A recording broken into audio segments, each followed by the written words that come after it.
All right, Clawdbot, now Moltbot, has been going viral for about a week now. I've been using it for the last week, and it is hands down the best AI tool I've ever used. It literally works in your sleep. So before I go to bed, I say, hey, Clawdbot, come up with a list of 10 things you can do for me tonight. It gives me the list. I say, give me 10 more. And then in the morning, I wake up to 20 completed tasks. This is hands down the most productive I have ever been.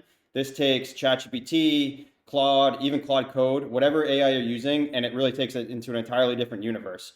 So if you stay to the end of this video, I'll show you how to set it up, some really powerful use cases that I'm using, and then I'll dive into my life operating system, which now I have Clawdbot totally integrated with. So let's dive in.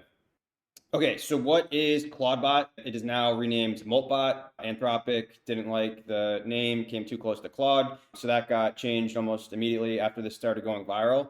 But basically, Clawdbot and Moltbot, it is a 24/7 AI. So it runs on a server on your local computer, and you have access to it through a chat app like Telegram or WhatsApp or iMessage. You start chatting, and then Clawdbot, which is free, uses either your Anthropic or your ChatGPT or any other model, and it can do almost any task for you. So it can read files, it can rate files, it can code, it can go out to the web, it can do things on the browser, it can do things with your email, your calendar. It can basically connect with anything. And if it doesn't, you can just say, hey, I want to figure out how to do this, and it can just come up with a solution on its own and start doing it for you. We'll go through how I set this up. I set mine up on a VPS. I used Hostinger, but we will walk through that, and let's show you how to get that set up now. Okay, so you have a couple options on how to get set up. You can either go with a cloud option, or you can go with your own computer option. So if you're on X, yeah, I'm sure you saw there were thousands of people running out to Apple to buy mini Macs. So that's one option. You can have a computer, and it doesn't even have to be a Mac. You can, any computer, as long as it's running 24/7, you can install on your machine, or you can go the route that I did, which was a VPS. I used Hostinger, and that costs $14.99 a month, and that's all I need, so that runs. So once you have where this is going to live, all you have to do is go to molt.bot, copy the quick start, and open up your terminal, paste it in, and then follow the few steps. There's not that many, and you're really off and running. If you have any issues or any problems, it's really easy just to chat with ChatGPT or with Claude and get guidance on how to go through any troubleshooting you might have. But it's about 5 minutes of setup, and then you're off and running. All right, so then the next part of the setup is to set up how you will be actually chatting with Clawdbot. So in my case, I use Telegram, so it was easy enough. So I just had to download Telegram, and then I had to start a chat with BotFather, and you just follow the instructions, but there's a new bot command, you put that in, and then it goes through a few prompts, but basically you have to assign a name. So I had chose Alfred after Dark Knight and the Batman movies. But that gets set up, you get a code, and then you give the code to Clawdbot, and then you're really off and on your way. So then you have the ability to start chatting. When you first chatting, Clawdbot will ask you a few questions about yourself. So that helps it build out like what your profile looks like. It'll ask like how you want to use it, how you want it to, a few things about the personality, but then that's really it. And the big difference between this and any of the other chatbots is you'll notice it's just one continuous stream of chats. So you don't have a bunch of different chats you're working with. You just come into your messaging app and you just start typing.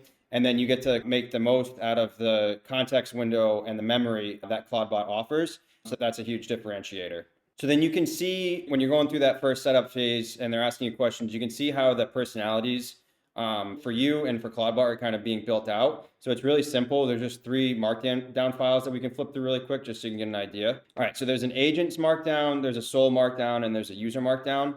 So in the agents, that just gives Clawdbot a bunch of kind of guardrails, what it's supposed to be doing memory-wise, what it shouldn't be doing. So for example, if you're in a group, if you have your Clawdbot in a group chat, you don't always have to respond to every single message, that kind of thing. And then for the SOUL.md, I think this is really where Clawdbot just feels like an entirely different chatting experience. It really feels like a human. It really feels like it just has a really just a good, no other word to describe it, but just great vibe when you're chatting with it. And I think that comes from the SOUL markdown file. So you can just see it has the core truths, but be genuinely helpful, not performatively helpful, have opinions, be resourceful before asking, earn trust through competence, and then remember you're a guest.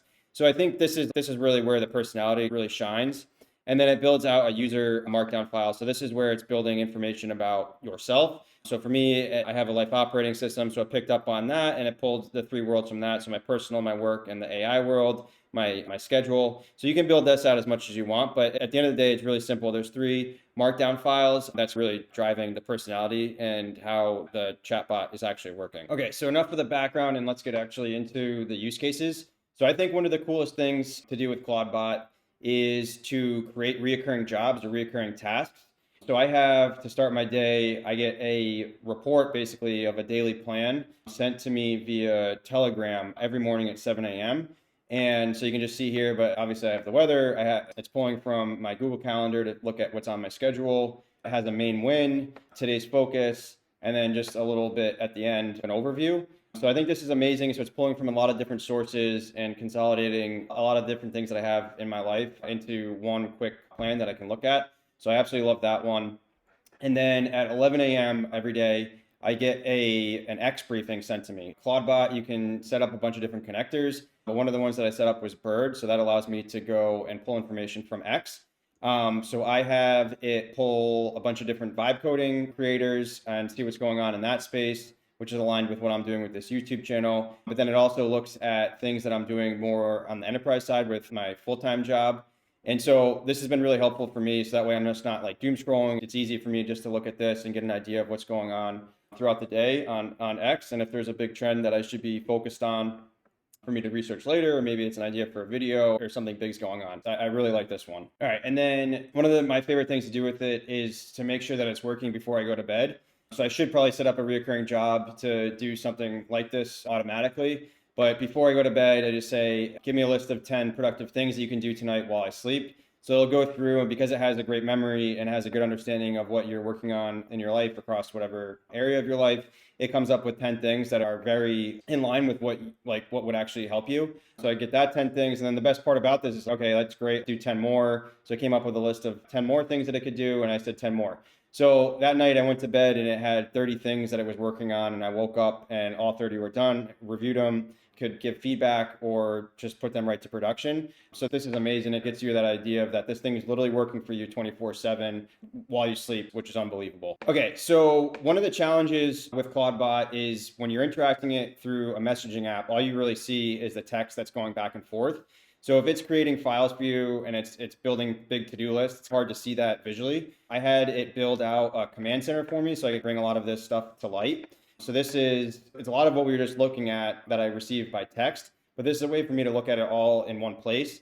So I have the daily plan, that I get the weekly plan, and then I have a Kanban board for all the projects that the Clawdbot is working on for me. So I have a good idea of what it's currently doing and what I need to review and what's done. I also had it build out a social metrics dashboard for me for YouTube, X, and Substack. And then I also have the list of automations that Clawdbot is running for me throughout the day or the week. And so this has been an amazing use for me. I can just see everything here. It really is a kind of a command center that I had been working on. So in the first YouTube video I ever did, I tried to vibe code a command center. And the idea was just to see every vibe coded project I had, just like what the state it was in. And so I was able to pull that in here too. And now it's running and it's connected to GitHub, and I'm actually getting these stats live. And so this took a few minutes at most to get this all off the ground, but this was awesome. And I think the beauty of this was that this was a bunch of different things going on. So I had daily plans, weekly plans, I have automations, I had a metrics dashboard, I have a Kanban board, and so I was able to work with Clawdbot to say, here's all the different things I have going on. How do I get this seamlessly to come together in a single view? And so this was just awesome. And I think this is a really good use case this is more for project management and kind of to give an overview, but you can do this for anything. So this has been so much fun to build out. And a few months ago when I started trying to do the project overview, kind of command center live look into all my different apps, this blew what I had built out of the water. So I'm really happy with this. All right, so that's Clawdbot, and that's how I've been using it. Hopefully you get the point. This has been one of the cooler apps that I've been able to interact with over the last few years. There's been definitely moments when new tools come out or new releases come out, and it feels like it really takes everything to another level. And I think that's definitely the case here. This feels like something totally different. So it's definitely worthwhile getting it set up and starting to come up with your own use cases for it. So hopefully you liked the video. I hope you got something out of it. I hope you have use cases that you can start spinning up If you like the video, please leave a like and subscribe. And if you have some use cases that you're thinking of, or if you've been using and have been successful, please leave a comment, and I'll see you in the next one.